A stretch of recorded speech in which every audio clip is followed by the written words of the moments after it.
पुण्यात काँग्रेस आक्रमक, एप्स्टीन फाईल्सवरून मोदींच्या राजीनाम्याची मागणी, पोलिसांनी आंदोलकांना घेतलं ताब्यात.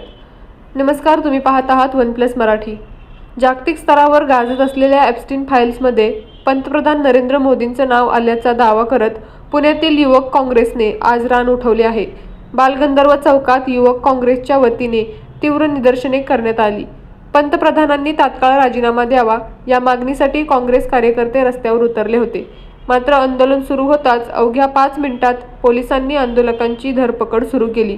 नेमकं काय घडलं या आजच्या आंदोलनात पाहूया या विशेष रिपोर्टमध्ये. पुण्यातील अत्यंत गजबजलेल्या बालगंधर्व चौकात युवक काँग्रेसच्या कार्यकर्त्यांनी आज सकाळी मोठी निदर्शने केली. एप्स्टीन फाईल्समधील कथित नावावरून त्यांनी मोदी सरकारविरुद्ध घोषणाबाजी केली. आंदोलकांनी रस्ता रोको करण्याचा इशारा दिला होता, ज्यामुळे परिसरात मोठ्या प्रमाणात पोलीस बंदोबस्त तैनात करण्यात आला होता.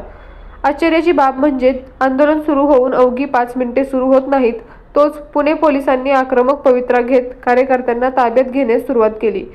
आंदोलकांनी आरोप केला आहे की आम्हाला बोलू दिले जात नाही, आमचा आवाज दाबला जात आहे.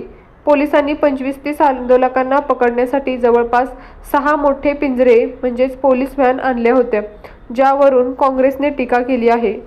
ताबा मिळवल्यानंतर काँग्रेस कार्यकर्त्यांनी संताप व्यक्त केला. आम्ही काय क्रिमिनल किंवा आतंकवादी नाही आहोत, आम्हाला प्रश्न विचारण्याचा अधिकार आहे, अशी भावना एका आंदोलकाने व्यक्त केली. अमेरिकेसोबत होणारे करार आणि त्यातून शेतकऱ्यांचे होणारे नुकसान यावरही काँग्रेसने जाब विचारला आहे. राजीनाम्याची मागणी आणि चौकशीची अपेक्षा केली जात आहे. जोपर्यंत नरेंद्र मोदी राजीनामा देत नाहीत किंवा देशाची माफी मागत नाहीत तोपर्यंत युवक काँग्रेसचा हा लढा सुरूच राहील, असा पवित्रा आंदोलकांनी घेतला आहे. एप्स्टीन फाईल्समधील सत्याचा उलगडा झाला पाहिजे अशी आग्रही मागणी यावेळी करण्यात आली.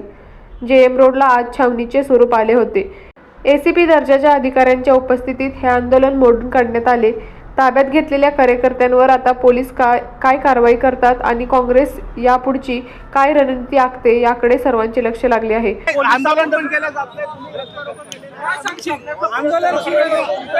ज्या पद्धतीने राहुल गांधीचा विरोधी पक्षाचा ज्या पद्धतीने आवाज दाबला जातोय त्या पद्धतीने आम्ही आंदोलन कंटिन्यू चालू ठेवणार आहे आणि विरोधी पक्षाचा हा आवाज हा रस्त्यात दाबला जात आहे. परवानगी दिली होती, परवानगी दिलेली होती. ज्या पद्धतीने काँग्रेसचा आवाज हा दाबलेला जातो हा आवाज दाबला जात नाही. ज्या पद्धतीने राहुल गांधी असो, विरोधी पक्ष नेता असो, जो काय आवाज दाबला जात, आमची मागणी एकच आहे की नरेंद्र मोदींनी हा पुण्यातील अशाच ताज्या घडामोडींसाठी पाहत रहा OnePlus मराठी.